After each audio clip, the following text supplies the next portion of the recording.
proporção de leitores infantis com idades entre 5 e 10 anos subiu de 67% para 71%, e que essa faixa etária prefere os livros físicos aos digitais. Com a pandemia, desde 2020, houve um aumento significativo na venda de livros, audiolivros e e-books. Mas ainda lemos muito pouco no país. A pesquisa considerou leitor quem leu, pelo menos, parte de um livro em 3 meses. Isso dá uma média por pessoa de quase 5 livros por ano, menos de meio livro por mês. Antigamente, ler era uma das mais apreciadas formas de entretenimento entre as pessoas alfabetizadas. As famílias se reuniam para lerem juntas. Havia clubes de leituras e saraus.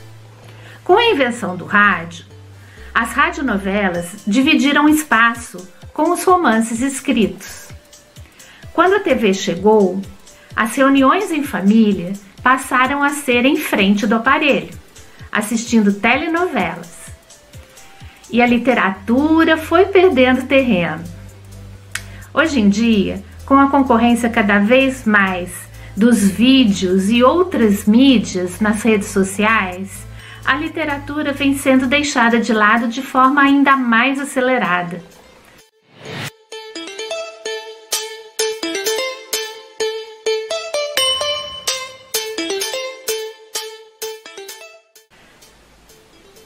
Mas nem tudo está perdido. Os amantes da literatura têm se mobilizado. Os saraus vêm renascendo nos últimos anos. Embora a leitura divida espaço, às vezes de forma desigual, com música e outras formas de arte. Também os clubes de leitura têm se multiplicado pelo país. E há a novidade dos booktubers e outros influenciadores digitais voltados para a literatura. Uma forma bastante interessante de nos ajudar a escolher a próxima leitura.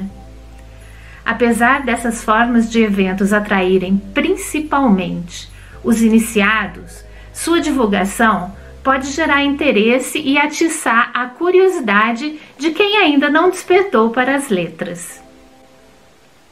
E como acessar aquele indivíduo que não tem mesmo nenhuma motivação literária?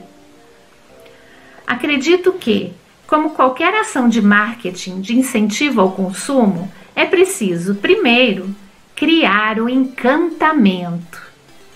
Por exemplo, você vai ao supermercado para comprar arroz. Andando distraidamente pelo corredor, você encontra pelo caminho, entre você e o arroz que você precisa, uma barraquinha de degustação de requeijão com ervas finas. Você não pretendia comprar nada além de arroz, mas a moça oferece, simpática, e você aceita. Que mal tem? Então prova e aprova e pensa: é gostoso, acho que vou levar um pote. Se você tivesse apenas visto o produto na prateleira, no meio de outros tantos produtos, este teria passado batido. Afinal, você nem gosta muito de ervas finas. Com a literatura não é diferente. Ver livros em prateleiras, no meio de tantos outros, ou mesmo ganhar de presente um volume de 200 páginas, por melhor que seja a capa, provavelmente não há de capturar a atenção de um não leitor. Mas e se os textos chegarem de mansinho, misturados aos afazeres do dia a dia, despretensiosamente, como se fossem parte do mobiliário? Talvez, ao ler um trecho de história ou poema num quadrinho, numa caneca, uma caixinha ou uma almofada, enquanto almoça ou espera alguém, faça esse não leitor ter vontade de consumir mais do texto. Foi pensando nisso que eu, escritora e artesã, resolvi unir minhas habilidades para conquistar leitores através de objetos com texto. A ideia não é nova. mas entendo que tem sido pouco utilizada com literatura.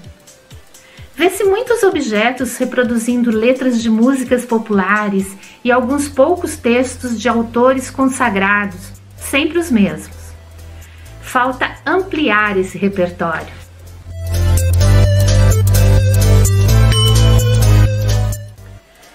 Este pode ser também um excelente modo de divulgação para novos autores, como é o meu caso, e um diferencial bem interessante para os artesãos. Mas atenção!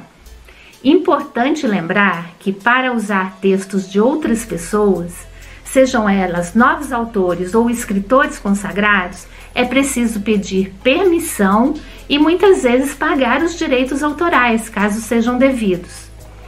Usar textos sem autorização é crime. É considerado roubo de propriedade intelectual e viola a lei de direitos autorais. As obras literárias no Brasil permanecem em direito do autor por 70 anos após a sua morte. Significa que depois disso, elas podem ser utilizadas sem problema e sem custo por qualquer pessoa. Assim, pode-se usar amplamente textos de autores que faleceram até a primeira metade do século XX. Há uma infinidade de autores que se enquadram nessa condição. Muito material para usar. Outro fator importante, sempre mencionar o autor. Todo texto literário deve ter o nome do autor. Esse direito não prescreve. A autoria deve ser atribuída, mesmo que o texto tenha sido escrito séculos atrás.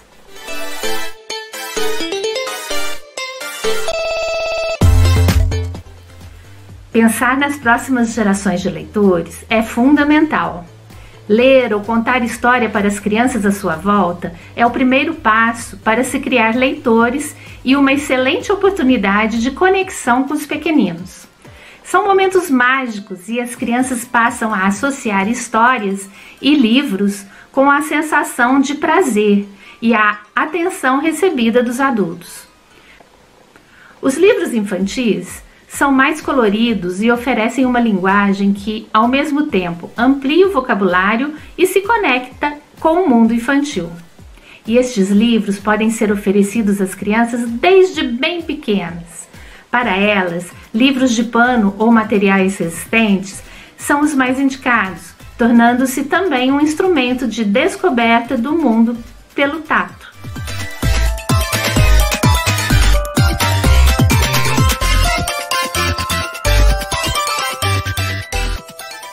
Estimular a leitura, divulgar obras literárias, encantar. Estas são atitudes de quem sabe que ler bem é o caminho para compreender melhor esse nosso mundão de meu Deus.